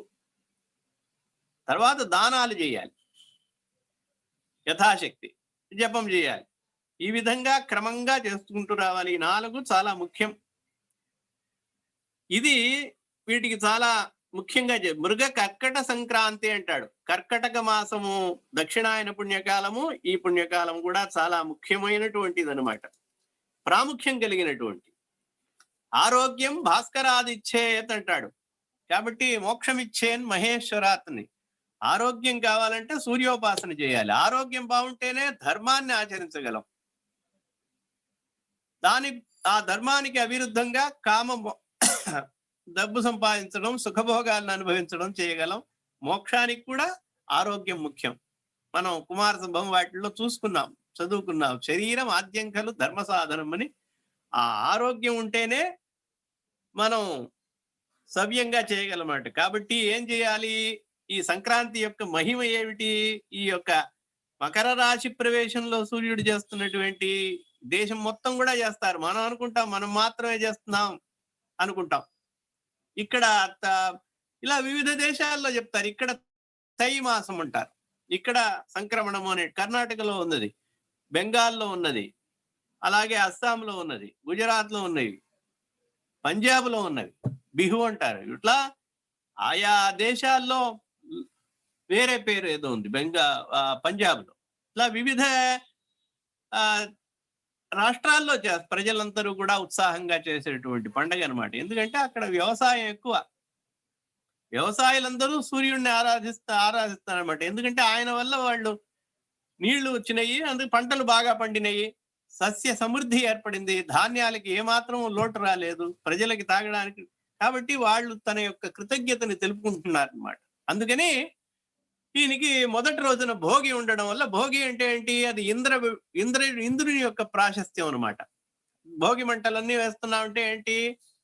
మనలో ఉండేటువంటి ఈ యొక్క ఆ రోజున ఇక్కడ మురికి ఎక్కడైనా ఉంటే మురికి బట్టలు, పాత బట్టలు, పాతవి ఏమైనా ఉంటే అవన్నీ కూడా పోయి కొత్తవిగా మనకి రావాలంటే ఫ్రెష్ గా రావాలని అర్థం. అంటే ఏంటి అర్థం? మనస్సులో ముఖ్యంగా మంచి భావాలు రావాలన్నమాట. మనకి ఏదన్నా మనలో లోపం ఉన్నా, దోషములున్నా, చెడు గుణాలున్నా కూడా, సత్ప్రవర్తన లేకుండా దుష్ప్రవర్తన, దుష్కార్యాలు ఏమన్నా ఉన్నా కూడా వాటి నుంచి మనం వచ్చేసేసి అవన్నీ వదిలిపెట్టాలి. వాటిని అన్నిటినీ తగలేసేయాలన్నమాట, మంటలు పెట్టేయాలి. ఆ మంటలో భస్మం చేసేసేయాలి. దేన్ని? ఆ చెడు గుణాలని, చెడు భావనల్ని, ఆ చెడు చింతనల్ని. అలా మనం, అది తత్వం అనమాట. ఎవరినైనా ద్వేషిస్తాం, ఎవరి మీద కోపం వస్తుంది, ఎవరినైనా ఇప్పుడు కూడా పర్మనెంట్ గా ఎవరిని కూడా ద్వేషించకూడదు. కాబట్టి వాటిని అన్నిటినీ మర్చిపోయి మనం మన యొక్క సౌశీల్యాన్ని, సత్ప్రవర్తనని, దుష్ప్రభావం, దుష్కర్మలను అన్నిటినీ కూడా వదిలేసేసి మనస్సులో ఏ విధమైనటువంటి చెడ్డ భావము, కలంకము లేకుండా, దోషము లేకుండా మంచి చింతనతో, మంచి భావనతో, సుహృద్భావంతో మనం దైవభక్తితో, వినయంతో, విద్యా వినయాలతో ఉండాలి అనేటువంటిదే అది చిహ్నం అన్నమాట. అందుకనే పాతవన్నీ కూడా దాంట్లో పడేస్తాం. ఏమి ఉపయోగం లేదు. ఇంటికి ఇల్లు శుద్ధం అవుతుంది. ఇల్లు ఎట్లా శుద్ధంగా పెట్టుకుంటా మనస్సును కూడా శుద్ధంగా పెట్టుకోవాలి, మనస్సును కూడా శుభ్రత చేసుకోవాలి. ఆ శుభ్రత కలిగి ఉండాలి. అది ఆంతరికమైనటువంటి శుభ్రత. కాబట్టి మనసులో ఉండేటువంటి కల్మషాన్ని అంతా కూడా విడిచిపెట్టి శుద్ధంగా ఉండాలి. అది భోగి యొక్క. గ్రామాల్లో అంతా ఏం చేస్తారు? ఆ భోగి నాడు మంటలు వేసుకుంటారు. చలి కాబట్టి వాటి నుంచి చలి మొదలవుతుంది. ఈ మాఘమాసం వెళ్ళేదాకా చలి ఉంటుంది. కాబట్టి ఆ చలిని నివృత్తి చేసుకోవడం కోసం అది కూడా ఒక కారణంగా ఉందన్నమాట. ఉత్సాహంగా అందరూ కూడా పల్లెటూళ్ళలో డప్పులు మోగిస్తారు, వాటిని వేడి చేసుకుంటారు. అవన్నీ పాతకాలంలో ఉండేవి. క్రమక్రమంగా ఏమైపోయింది? మంటలు పెడితే అని పొల్యూషన్ వస్తుంది అంటాడు. మంటలు పెట్టినందువల్ల పొల్యూషన్ రాదు, దానివల్ల పొల్యూషన్ కాదు. ఎన్నో అక్రమాలు జరుగుతున్నాయి. వాటినన్నిటినీ ఏమి బ్యాన్ చేయట్లేదు కదా. వాటి వల్ల ఏర్పడేటువంటి నష్టం ఏముంది? ప్రాణాలే పోతున్నాయి కొన్ని సమయాల్లో, కొన్ని విషయాల్లో. మద్యం తాగకూడదు అని ఉంది, మద్యం తాగితే ప్రాణాలు పోతాయి. మరి మద్యం తాగుతూనే ఉన్నారు కదా. హిందువుల యొక్క పండగ, మన యొక్క సంప్రదాయం, దానివల్ల మంచే జరుగుతుంది కానీ ఏ విధమైనటువంటి చెడు అనేటువంటిది జరగదనమాట. కాబట్టి భోగి మంటలు వేయాలి, శాస్త్ర ప్రకారం వేయాలి. అంటే ఒక సంప్రదాయాన్ని వదలకూడదు. ఆ సంప్రదాయాన్ని మనం అనుష్ఠించి ఆ పిల్లలందరూ ఉత్సాహంగా పెందరాళ్ళే లేచి ఆ చలి మంటలు వేసుకోవడం, ఆ తర్వాత డప్పులు వాయించడం, గోవుల్ని అన్నిటినీ ఆరాధించడం, సూర్య ఆరాధన తర్వాత ఎవరి యొక్క సహాయం వల్ల మనకి పంటలు వచ్చినాయో, దున్నేవాళ్ళు కదా, దున్నడంలో ఉపయోగపడుతున్నటువంటివి ఏవి? గోవులు. మనం తాగడానికి పాలు ఇచ్చేటువంటిది, ఆ పాల వల్ల మనకి ఆరోగ్యాన్ని ప్రసాదించేటువంటిది. గోవు యొక్క స్వరూపమే దేవతలందరూ కూడా ఆ గోవు యందు వసిస్తారు. గోవు యొక్క పాలు అమృత తుల్యమైనటువంటిది. ఏ రోగములు రావన్నమాట శుద్ధమైన పాలైతే, గోవు యొక్క పాలు. కాబట్టి ఆ గోమాతని పూజించాలి. అట్లాగే ఎద్దులు ఉంటాయి, ఎద్దులు బళ్ళు కట్టుకుని బళ్ళను మోస్తాయన్నమాట, బుల్లక్ కార్ట్స్. బుల్లక్ కార్ట్స్ అని పాతకాలంలో అవే ఉండేవి, ఎద్దు బళ్ళు ఉండేవి. కాబట్టి ఆ ఎద్దులకు కూడా అలంకరణ చేయాలి. ప్రతి దాంట్లోనూ పవిత్రతను చూడాలి, కృతజ్ఞతగా ఉండాలి వాళ్ళకి. ఎట్లా కృతజ్ఞత తెలపడం? వాటికి వాళ్ళ వర్క్ లేదనమాట, రెస్ట్. వాటి యొక్క కొమ్ములకి రంగు వేయడం, వాళ్ళకి వాటి మెడలో గంటలు కట్టడం, పసుపు రాయడం, కుంకుమ చేయడం, వాటిని అర్చించడం, పూజించడం, గోవుల్ని ఎద్దుల్నంతా పూజించడం, రకరకాల రంగులు వేస్తారు కొమ్ములకి. ఈ విధంగా మనం వాటికి మన యొక్క విశ్వాసాన్ని, కృతజ్ఞతని చూపిస్తున్నాం. కృతజ్ఞత లేకపోతే ఎట్లాగూ? కృతజ్ఞత ఉండకూడదు. చాలా మంది తప్పుగా ఉచ్చరిస్తున్నారు తెలుగు. తెలుగు చక్కగా నేర్చుకోవాలి, నేర్చుకుంటేనే మన సంప్రదాయం నిలుస్తుంది. అంటే మాతృభాష నేర్చుకోవాలి. మాతృభాష నేర్చుకోకుండా ఉంటే జ్ఞా అంటారు. జ్ఞా ఎట్లా అవుతుంది? జిఎన్ఏ అని రాస్తున్నాం, కానీ జ్ఞా అనరు. విపరీతమైన అర్థం వచ్చేస్తుంది, ఆపోజిట్ మీనింగ్ వచ్చేస్తుంది. కృతజ్ఞ అంటే ఏంటి? చేసిన మేలుని మర్చిపోయేటువంటి వాడు అని అర్థం. కృతజ్ఞుడు అంటే, కృతజ్ఞుడు అంటే ఏంటి? చేసిన మేలుని మర్చిపోనటువంటి వాడు అని అర్థం. కాబట్టి రెండిటికి ఎంత భేదం ఉన్నది. కాబట్టి మనం కృతజ్ఞతగా ఉండడం కోసం ఆ పశువులని, వాటినంతా ఆరాధిస్తాం. ముఖ్యంగా వాటిని ఆరాధించి, వాటిని పూజించి, ఆ తర్వాత మనం విహారయాత్రలాగా అందరూ కలిసి వెళ్ళడం, బంధువులందరినీ కలుపుకుని వెళ్ళడం. ముఖ్యంగా తిలమయమైనటువంటి దానం చేయాలని విశేషంగా ధర్మశాస్త్రంలో చెప్పారనమాట. ఇది లౌకికమైనటువంటి ఆచరణ, ఇది సంక్రాంతి. వైదికమైనటువంటి ఆచరణ అన్నప్పుడు తిల తైలము, నువ్వులతో, నువ్వుల్ని ఆ రోజు ఈ భక్షించాలన్నమాట. ఉత్తరాయణంలో దద్యాచ్చ రాజన్ అంటాడు, తిలలు దానం చేయడం. ఆ తిలలు ఉట్టిగా తిలలు దానం చేయకూడదు. ఒక కుంభంలో, ఒక చెంబులో వేసి దానం చేయాలి, ఒక పాత్రలో వేసి ఆ పాత్రలో. అలాగే దీపదానం చేయాలి, చాలా విశేషమైనటువంటిది. తిల తైలేన దీపాశ్చ దేయాహ. అలాగే శివాలయాల్లో, గుళ్ళల్లో నువ్వుల నూనెతో దీపం వెలిగించాలి. చాలా మంది ఇప్పుడు దీపం నూనె వస్తుంది, దీపం నూనె వస్తుందని రకరకాల నూనెలు వాడుతున్నారు. అలా వాడకూడదు. ఒకటి నెయ్యితో దీపం వెలిగించాలి, లేకపోతే మంచి నూనెతోనే మంచి నూనె అంటారు, నువ్వుల నూనె అంటారు, దాంతోనే వెలిగించాలి. తిల తైలేన దీప, ఇప్పుడు కాదు, ఎప్పుడు కూడా దీపం వెలిగించాలి, అట్లాగే వెలిగించాలి. తిల తైలేన దీపాశ్చ దేయాః శివగృహేషు భా. శివాలయాల్లో తిలలు చాలా పవిత్రమైనటువంటి. మన వాళ్ళందరికీ కూడా ఒక తప్పు అభిప్రాయం ఉన్నది, నువ్వులు అంటే ఎవరు తాకూడదు, ఎవరు. నువ్వులు అనేది శుభ సూచకం. ఆ గృహిణులు, చిన్నపిల్లలు ఉన్నారు, వాళ్ళు వచ్చేసి పుష్పవతులైనప్పుడు ఆ బాలికలు తిలలు తప్పనిసరిగా వాడతారు. తిలలు అనేటువంటిది చాలా చాలా మంచివి అన్నమాట, పవిత్రమైనటువంటివి.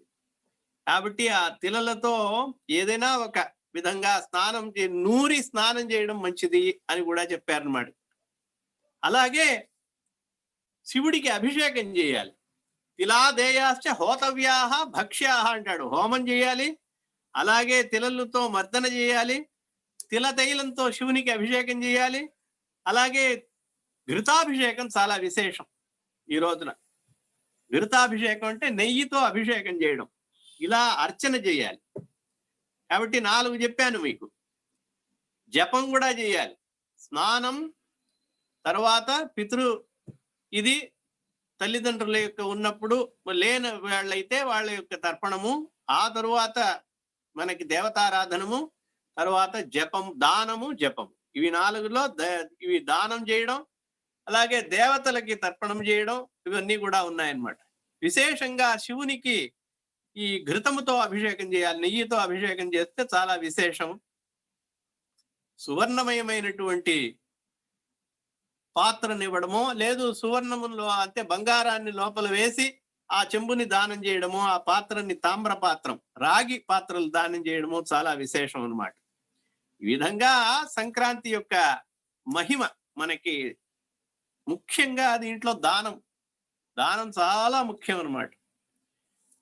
విప్రేభ్య పాదుకా ఛత్రం అని కొన్ని చోట్ల ఉన్నాయన్నమాట. నీళ్లతో కూడినటువంటి చెంబుని, బిందెలు మొదలైనటువంటివి ఇనపవి దానం చేయకూడదు, స్టీల్ దానం చేయకూడదు.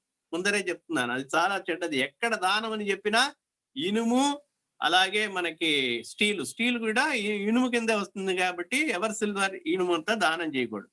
విప్రేభ్య పాదుకాదేయ, పాదుకలు, కంబళీలు దానం చేయడం చాలా విశేషం. ఈ చలికాలంలో వస్తోంది కాబట్టి ఈ చలిలో వాళ్ళకి కంబళీలు దానం చేయడం అనేటువంటిది అంత ముఖ్యం ఈ నెలంతా కూడా, ఈ పుష్యమాసం. అలాగే నడవడానికి చెప్పులు, గొడుగు, ఇవి దానం చేయడం అన్నమాట. పితృభ్య అని చెప్పింది. విప్రేభ్య పాదుకాదేయ పాదుకా ఛత్రం పితృభ్య విషువే శుభం. అంటే ఏంటి చెప్తున్నాడు? ఆ సంక్రమణము రోజున తర్పణాదులు చేసిన తర్వాత చేయవలసినటువంటి దానము ఇది చాలా విశేషం. తిలదానం చాలా విశేషం. తిలదానం ఎవడు తీసుకుంటాడు? కాబట్టి దానితో పాటు ద్రవ్యం చాలా ఇవ్వాలి. మన శక్తి ఉన్నది, ద్రవ్యం ఇవ్వాలి. ఇలాగూ దేవ పూజ, సూర్య పూజ, దానము, స్నానం ముందర అన్నిటికంటే ఇవన్నీ చేయాలన్నమాట. చేసి దానం చేసిన తర్వాత జపతపాదులు చేయాలి. ఈ విధమైనటువంటి పవిత్రమైనటువంటి ఆ తరువాత మర్నాడు గోవుల్ని పూజించాలి. వాటిని కొట్టకూడదు. కాబట్టి వాటిని మనం ఉపయోగించుకున్నాం కాబట్టి దానికి కృతజ్ఞత తెలుపుతూ, అలా దేవతలకి కృతజ్ఞత తెలుపుతున్నా, తర్వాత మనుష్యులకి కృతజ్ఞత తెలుపుతున్నా, అలాగే మనకి ఈ గోవులకి, జంతువులకి కూడా కృతజ్ఞత తెలుపుతుంది. దూడల దగ్గర నుంచి వాటిని ఆరాధించాలన్నమాట. ఇలా 3 రోజులు చేసి అందరూ కలిసి ఆ బళ్ళ మీద వెళ్ళి ఎక్కడైనా ఒక గుడో, గోపురమో, ఎక్కడన్నా బీచ్ అటువంటివి, సముద్ర తీరము, నదీ తీరముల్లో వెళ్ళి అక్కడ వనభోజనం లాగా చేయడము, అందరూ వారి యొక్క పదార్థాలని తెచ్చుకుని చేయడం కూడా ఆచారంలో ఉంది. ఈ విధంగా మనం చేస్తే ధేనుం తిలమయీం రాజనం అంటాడు. అలాగే ఒక పశువుని తిలలతో పాటు ఒక గోదానం చేసినా కూడా చాలా విశేషంగా మనకి చెప్పాడు అనమాట. ఇక పుష్యమాసానికి వస్తే, పుష్యమాసంలో ఇది చాలా ముఖ్యం. ఇది సంక్రాంతి అనేటువంటిది చాలా ముఖ్యం. పుష్యమాసంలో చాలా ఇది శూన్యమాసం కింద లెక్క. మనం అంటే ఆంధ్రదేశంలో, తెలుగు దేశాల్లో ఈ పుష్యమాసము శూన్యమాసం కింద లెక్క. ఏ శుభకార్యములు చెయ్యరు. కానీ ద్రావిడ దేశంలో అంటే తమిళనాడు, కేరళ ప్రాంతాల్లో ఇది శుభమైనటువంటి మాసంగా విశేషంగా వివాహాలు చేస్తారు. వివాహాదులు ఈ తిష్యం అని కూడా దీనికి ఒక పేరు అన్నమాట. ఎట్లాగైతే మనం పుష్యం అంటామో, పుష్యం తిష్యం అని పేరు. చంద్రుడు పౌర్ణమి నాడు ఈ నక్షత్రంలో ఉన్నాడు కాబట్టి, పుష్య నక్షత్రంలో ఉన్నాడు కాబట్టి దీనికి పుష్యమాసము అని పేరు, పౌషము అని కూడా పేరు ఉందన్నమాట. ఇది శూన్యమాసం అవడం వల్ల ఏంటంటే మీరు కంప్లీట్ కాన్సన్ట్రేషన్ దేవుడి మీద చేయడానికి అవకాశం ఉందన్నమాట. ఎందుకంటే ఎటువంటి ఉత్సవాలు అటువంటివి అంటే ఉత్సవాలంటే నేను చెప్పడం ఒక కోలాహలం, ఇంట్లో పెళ్లి, ఇట్లాంటివి ఉండవన్నమాట. కాబట్టి ధారాళంగా మనం అంటే మన దేశంలో చెప్తున్నాను, దైవ భక్తి మీద, దేవుడి మీద కాన్సన్ట్రేట్ చేసేటువంటి ఒక అవకాశంగా మనం భావించాలి. భావించి విశేషంగా ఆరోగ్యం కాపాడుకోవడం, సూర్యారాధన, సూర్య మంత్ర జపములో ఏ మంత్రములు ఉన్నాయో ఆ మంత్రముల యొక్క జపము చాలా విశేషం. శుక్లపక్ష ఏకాదశి చాలా విశేషం.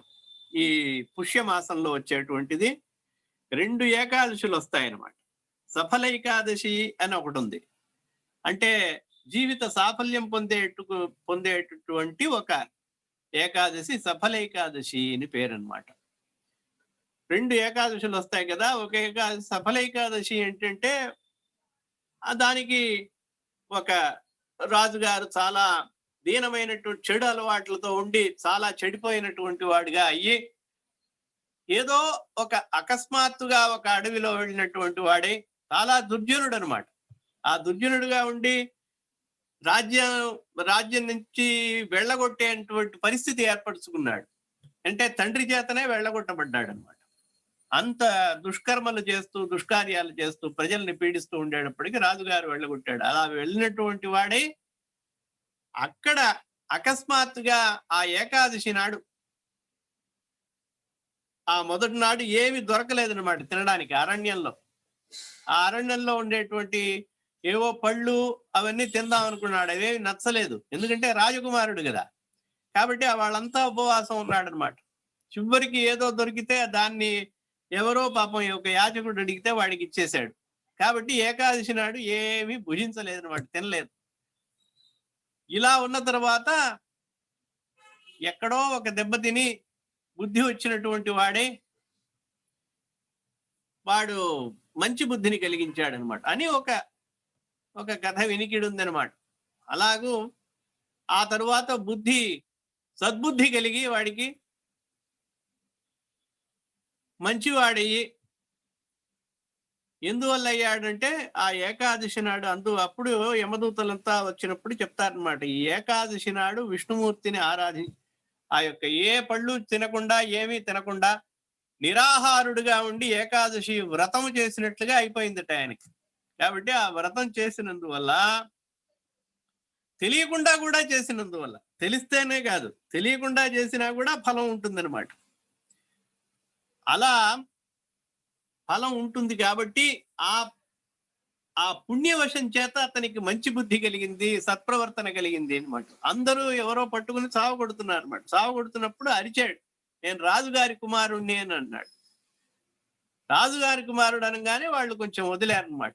వదిలేసిన తర్వాత ఏదో బుద్ధి తిరిగి వాడికి మంచివాడయ్యాడు అనమాట. మంచివాడైన తర్వాత వాడికి ఆకాశవాణి చెప్తుంది, నీకు త్వరలోనే రాజ్యం వస్తుంది అంటుంది. వాడికి ఆశ్చర్యం, నేను ఇన్ని దుశ్చర్యలు చేశాను కదా, నాకు ఎలా ఇటువంటి యోగం కలిగింది, ఇటువంటి రాజ్యప్రాప్తి ఎట్లా కలుగుతుంది అని ఆలోచించి, తండ్రి చేత వెళ్ళగొట్టబడినటువంటి వాడికి ఎట్లా ఇది లభిస్తుంది అని అప్పుడు ఆశ్చర్యపోయినప్పుడు అప్పుడు ఆకాశవాణి చెప్తుంది అనమాట, ఆయన ఏకాదశి నాడు నీకు తెలియకుండానే వ్రతం ఉన్నావు, ఏం తినలేదు కాబట్టి నువ్వు హరిని ఆరాధించినట్లు అయిపోయింది, కాబట్టి నీకు ఈ రాజ్య ప్రాప్తి దొరికింది అంటారు. ఇట్లా చెప్తూ ఉండగానే రాజ్యం నుంచి తండ్రి చనిపోయినట్లుగాను ఈ రాజ్యాన్ని అధిరోహించవలసిందిగా అందరూ ప్రార్థించడం జరుగుతుంది అనమాట. అలా ప్రార్థింపబడినటువంటి వాడు రాజ్యాన్ని పొందాడు. కాబట్టి ఇది మనకి చాలా విశేషంగా చెప్తారనమాట. సఫలైకాదశి అంటాడు. అట్లాగే ఇంకో ఏకాదశి శుక్లపక్షంలో వచ్చే ఏకాదశి పుత్రైకాదశి అని, పుత్రప్రాప్తి కోసం ఆ ఏకాదశి వ్రతం ఉండి మర్నాడు పొద్దున్న వరకు వ్రతం ఉండి భోజనం చేయడం. అంటే ఉండగలిగిన వాళ్ళు, వృద్ధులు, గర్భవతులు, శిశువులు, పసిపిల్లలు, రోగిష్ఠులు వీళ్ళకి చేయాల్సిన అవసరం లేదు. అంటే లేకపోయినా పర్వాలేదు అని ఎక్సెప్షన్ అనమాట. వాళ్ళ యొక్క రోగిష్ఠు వాళ్ళు ఎవరైనా ఉంటే, అలా లేని వాళ్ళు ఇలా పుత్రైకాదశి అని పేరు అనమాట. దానికి ఒక కథ చెప్తారు. ఇలా పుష్యమాసంలో వచ్చేటువంటి 2 ద్వాదశులు చాలా విశేషం. పుష్యమాసంలో వచ్చేటువంటి పౌర్ణమి చాలా విశేషం. అది పుష్య నక్షత్రంలో వస్తుందన్నమాట. పుష్య అనే నక్షత్రానికే ఏంటంటే ఈ మాసానికి పుష్ణంతి అని అర్థం అనమాట. బాగా పుష్టిగా ఉంటుంది, అందువల్ల పుష్ణంతి. ఇది ఆయురారోగ్య ఐశ్వర్యాలన్నీ కూడా కలిసి వస్తాయన్నమాట. పంటలు పండి మంచి రాబడి వచ్చి, దాంట్లో కూడా మంచి ఆదాయం వచ్చి, ధన సంపాదన వచ్చి, కుటుంబం కళకళలాడుతూ లక్ష్మీకరంగా ఉంటుంది. వానంతా వెలిసిపోతుంది, శరత్కాలము అయిపోతుంది. ఈ హేమంత ఋతువు అయిపోవడం వల్ల చాలా చాలా ప్రశాంతంగా ఇంట్లో వాతావరణం ఉంటుంది. కాబట్టి దీనికి పుష్యమాసము అని పేరు అన్నమాట. పుష్య నక్షత్రము యాక్చువల్ గా పుష్యమి అని మనం తెలుగులో అంటాం, కానీ అది పంచమి, నవమి అట్లా ఉండడం వల్ల పుష్యమి అయి ఉంటుంది అని అనుకుంటాం. కానీ వాస్తవమైనటువంటి పేరు పుష్య నక్షత్రము అని పేరు. పుష్యము అని చెప్పాలి, పుష్యమి అని వచ్చిందనమాట వ్యవహారంలో వచ్చిన తర్వాత మనం ఏం చేయలేం ఇంకా. కాబట్టి దీనికి ఏంటంటే పుష్యంతి అర్థాహ అస్మిన్ అని అర్థం అనమాట. ఏ మాసములో అయితే అర్థాహ అంటే మన యొక్క ధనము గాని, ఆరోగ్యము గాని, మన యొక్క సౌఖ్యము గాని, సుఖములు, భోగములు అన్నీ కూడా కలిసి వస్తాయో, బాగా పుష్టిగా ఉంటాయో అటువంటి పుష్టిగా ఉండేటువంటి అన్ని విధాలుగాను సమృద్ధిగా ఉండేటువంటి మాసం అన్నమాట. అందుకని పుష్యంతి అర్థాహ అస్మిన్ ఇది పుష్యం అని పేరు అన్నమాట. మాసానికి కూడా పుష్యమాసం అని పేరు. చంద్రుడు ఆ పౌర్ణమి నాడు ఉండడం వల్ల ఆ పౌర్ణమి నాడు చాలా చాలా విశేషమైనటువంటిది. పుష్యమాసంలో వచ్చేటువంటి పౌర్ణమి చూసారా, చాలా చాలా విశిష్టమైనటువంటిది. ఎలాగంటారా, ఆ రోజున శివుడు తాండవం చేశాడు. ఆయన మహర్షులందరికీ, దేవతలందరికీ, దేవదానవ యక్ష గంధర్వ కిన్నర కింపురుషులందరికీ కూడా మహర్షులకి ప్రత్యక్షమయ్యే ఆయన ఆకాశంలో నృత్యం చేశాడనమాట. ఆ యొక్క నృత్యము అద్భుతమైనటువంటి నటరాజు కదా ఆయన. ఇప్పుడే ఆ ఉత్సవాలన్నీ అయినాయి. ఏది మన యొక్క చిదంబర క్షేత్రంలో. ఆయనని వ్యాఘ్రపాదులు, పతంజలి వీళ్ళందరూ కూడా ఆరాధించి వేడుకున్నారన్నమాట. మీరు భూలోకంలో శాశ్వతంగా మీరు నాట్యం చేస్తూ ఉండాలి అని ప్రార్థించినప్పుడు ఆ నటరాజుగా ఉండేటువంటి ఆయన నటరాజమూర్తిగా, శివుడు సదాశివుడైనటువంటి వాడు నటరాజమూర్తిగా అక్కడ ఒక సభని ఏర్పరిచి కనక సభ అని పేరు అన్నమాట.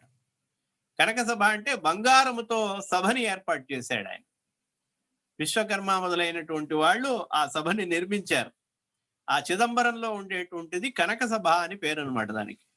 ఆ కనక సభలో ఆయన శాశ్వతంగా మీరు ఇక్కడ నాట్యం చేయాలి, మేమందరూ చూసి తరించాలి, మేము ఎక్కడన్నా కూడా తరిస్తాం, కానీ భూలోకంలో ఉన్న వాళ్ళందరూ కూడా చూసి మిమ్మల్ని తరించాలి అని ప్రార్థించగా ఆ యొక్క పౌర్ణమి నాడు, పుష్యమాస పౌర్ణమి నాడు ఆయన ఆ కనక సభలో నృత్యం చేశాడనమాట, తాండవం ఆడాడు. కాబట్టి చిదంబరము చాలా దివ్యమైనటువంటి క్షేత్రం అన్నమాట. శైవులకి, వైష్ణవులకి ఎట్లాగైతే శ్రీరంగము అనేటువంటిది ఉన్నదో, శైవులకి కాశీ విశ్వనాథుడికి సమంగా ఉండేటువంటి ఈ నటరాజ క్షేత్రం అన్నమాట, చిదంబర క్షేత్రము. ఆ క్షేత్రములో కనక సభలో ఆయన నాట్యం చేసినటువంటి, ఆవిర్భవించి నాట్యం చేసినటువంటి రోజు ఆ యొక్క పౌర్ణమి అన్నమాట. కాబట్టి ఆ పౌర్ణమి రోజున శివారాధన చేయాలి, శివాలయాలకు వెళ్ళి శివుణ్ణి దర్శించాలి, మనకి దగ్గరలో ఉన్నది. అలా కనక సభలో నృత్యము చేసిన పార్వతి కుమారుడు అంటే కుమారస్వామి ఇట్లాంటివంటి వాళ్ళందరూ కూడా సంతోషించినటువంటి వాళ్ళై ఆ కనక సభలో నృత్యం చేస్తున్నటువంటి ఈశ్వరుణ్ణి దర్శించారన్నమాట. పతంజలి, వ్యాఘ్రపాదులు వారు చేసుకున్నటువంటి విన్నపము వల్ల, ప్రార్థన వల్ల ఆయన అక్కడ ఉద్భవించడం జరిగింది, నాట్యం చేయడం అయిందనమాట. ఇలా పుష్యమాసములో పౌర్ణమి నాడు చాలా విశేషం. అలాగే పుష్య బహుళ పంచమి త్యాగరాజస్వామి యొక్క ఆరాధన ఉందన్నమాట. పుష్య బహుళ పంచమి నాడు సద్గురు త్యాగరాజస్వామి మనకందరికీ కూడా సంగీతాన్ని ప్రసాదించినటువంటి ఆ పరమ రామ భక్తులైనటువంటి ఆయన, ఆ త్యాగరాజ సంగీత సద్గురు త్యాగరాజస్వామి యొక్క ఆరాధన పుష్య బహుళ పంచమి నాడు ఆయన ఆ సన్యాస దీక్ష తీసుకున్న తర్వాత ఆయన సిద్ధి పొందడం జరిగింది. కాబట్టి అది చాలా చాలా విశేషంగా ఆరాధింపబడుతున్నాం. ఇంకొకటి, పుష్యమాసంలో శుక్రవారం నాడు అమ్మవారిని పూజ చేయడం అనేటువంటిది చాలా విశేషం. మంగళవారం నాడు పుష్యమాసంలో కుమారస్వామిని అంటే సుబ్రహ్మణ్య స్వామిని పూజిస్తే విశేషమైనటువంటి ఆయుష్ కలుగుతుందన్నమాట. అలాగే వివాహం కానటువంటి స్త్రీలు ఎవరైతే, కన్యలు ఎవరైతే ఉంటారో వాళ్ళందరికీ కూడా వివాహ ప్రాప్తి సంభవించేటువంటి అవకాశం ఆ యొక్క సుబ్రహ్మణ్య స్వామి యొక్క అనుగ్రహం వల్ల కలుగుతుంది పుష్యమాసంలో. ఇలా చాలా విశేషమైనటువంటిది. వీటన్నిటికీ కూడా మించి పుష్య అమావాస్య నాడు తప్పకుండా తర్పణాదులు చేయాలి. ఎలాగైతే మకర సంక్రమణంలో తర్పణాదులు చేయాలి అని చెప్పామో, పితృదేవతలను ఆరాధించాలని చెప్పామో, అదే విధంగా పుష్య అమావాస్య చాలా చాలా విశేషమైనటువంటిది. అన్ని అమావాస్యల్లోనూ తర్పణం చేయాలి, దాంట్లో సందేహం లేదు. అది తప్పకుండా చేయాల్సినటువంటి పితృకార్యం యొక్క ప్రాధాన్యం గురించి తర్వాత మనం ఇంకో రోజు తెలుసుకుందాం, ఆలస్యం అవుతుంది. కాబట్టి పుష్య బహుళ పంచమిన తర్వాత ఏకాదశి గురించి ముందరే చెప్పాను. ఏకాదశి తర్వాత పవిత్రమైనటువంటి రోజు అమావాస్య. ఆ అమావాస్య తర్వాత మాఘమాసం వస్తుందన్నమాట. ఆ అమావాస్య నాడు తప్పకుండా మనం ఆ యొక్క తర్పణాదుల్ని, పితృ దేవతల్ని ఆరాధించాలంటే తర్పణాదులు చేయాలి అని అర్థం అన్నమాట. ఈ విధంగా చేసి భగవంతుని యొక్క, సూర్య భగవానుడి యొక్క ప్రీతిని, అలాగే పితృదేవతల యొక్క ప్రీతిని, పితృదేవతలందరూ కూడా ప్రీతి పొందిన వారి వాళ్ళ యొక్క అనుగ్రహానికి మనం అందరం కూడా పాత్రలు అవ్వాలన్నమాట. అవుదుముగాక అని ప్రార్థిస్తున్నాం. అలాగే సంక్రాంతిని, రేపు వచ్చేటువంటి సంక్రాంతిలో మీరు చేయవలసినది తెల్లవారక ముందే స్నానం చేయాలి. స్నానం చేసిన తర్వాత మనం నిత్యకృత్యం సంధ్యావందనం మొదలైనటువంటి తీర్చుకున్న తర్వాత ఆ పుణ్యకాలం 8:30 అని చెప్పారు. ఈ వచ్చేటువంటి ఈ సంక్రాంతికి, రేపటి సంక్రాంతి ఆ 10:30 లోపల నియతమైనటువంటి కాలము లోపల తర్పణమును గావించుకుని, ఆ తరువాత దేవ పూజ, దానాల తర్వాత పూజ, దేవ పూజ, ఆ తరువాత జపము, వారి యొక్క జపతపాదులు చేయాలి. ఈ విధమైనటువంటి చేస్తే తిలలు మొదలైనటువంటి విశేషమైన దానములు ఇచ్చి పరమైశ్వర్యాల్ని పొంది సకల సౌభాగ్యములు ఆ భగవంతుని యొక్క అనుగ్రహం వల్లను, పితృదేవతల యొక్క అనుగ్రహం వల్లను సకల విధములైనటువంటి శుభములను పొందెదరుగాక అని మీ అందరికీ కూడా తెలియజేస్తూ, దీంతో నేను ఇక్కడికి ఈ యొక్క పుష్యమాసము యొక్క మహిమ, సంక్రాంతిలో చేయవలసినటువంటి పనులు, సంక్రాంతి యొక్క విశిష్టత మీరు యథాశక్తి యథామతి చెప్పడం జరిగిందనమాట. దీన్ని ఆచరించి మీరందరూ కూడా దైవ పితృ అనుగ్రహానికి పాత్రలవుదురుగాక అని మరొకసారి చెప్పుకుంటూ దీంతో ఆపు చేస్తున్నాను. సర్వే జనాః సుఖినో భవంతు. జీవితం బాగుండాలి అంటే పేర్లో అక్షరాలు మార్చుకోవాలి, ఇల్లులు మారాలని, లేదా ఇలవేల్పునే మార్చేయండి అని ఎన్నో వింటూ ఉంటాము. కానీ గురువు గారి మాటలను విన్న తర్వాత కేవలం మన బుద్ధిని ఒక్కటి మార్చుకుంటే చాలు, మన జీవితాలకి చక్కటి అర్థం అనేది వస్తుంది అన్న మాటలు చాలా సులువైన భాషలో తెలియజేశారు. దక్షిణాయనము, ఉత్తరాయణం గురించి, సూర్యారాధన, సంక్రాంతి పండగ గురించి, అలానే పుష్యమాసం గురించి చాలా చక్కగా వివరించిన గురువు గారికి ముందుగా ధన్యవాదాలు తెలుపుకుంటూ, ఒక ఉపాధ్యాయుడు లేదా ఒక గురువు జీవితంలో 2 రంగులు ఉంటాయంటారు. ఒకటి నలుపు, ఒకటి తెలుపు. నలుపు అంటే బ్లాక్ బోర్డ్ వస్తుంది, తెలుపు అంటే దానిపైన రాసే చాక్ పీసులు. మరి ఆ 2 రంగులతోనే జీవితాంతము వచ్చిన విద్యార్థుల జీవితాలని ఎన్నో రంగులమయంతో నింపేస్తూ ఉంటారు. ప్రోగ్రామ్ ఎండ్ చేయమంటే ఇలా చెప్తున్నారేంటి అన్నది నాకు ఆడియన్స్ ఫేస్ లో తెలుస్తోంది. మనము మద్రాస్ సాంస్క్రిట్ కాలేజ్ లో దేవి ప్రసాద్ గారి వద్ద చదవలేదు అని బాధపడనవసరం లేదు. సమయం ఏమీ మించిపోలేదని ఇలాంటి ఈ చక్కటి ప్రవచనాల ద్వారా మనందరికీ ఇప్పటికీ మన జీవితంలో జ్ఞానము అనే ఒక చక్కటి రంగును ఎంతో అక్షయంగా మనందరికీ దారపోస్తున్నారు శ్రీ దేవి ప్రసాద్ గారు. వారికి మనస్ఫూర్తిగా ధన్యవాదాలు తప్ప ఏమి ఇచ్చుకుని మనం రుణం తీర్చుకోలేము. ఈ భోగి అందరికీ చక్కటి భోగ భాగ్యాలను, అలానే సంక్రాంతి సుఖ సంతోషాలను, కనుమ కమనీయమైన అనుభూతులను ప్రసాదించాలని ఆ భగవంతుని ప్రార్థిస్తూ ఈనాటి కార్యక్రమానికి మంగళం.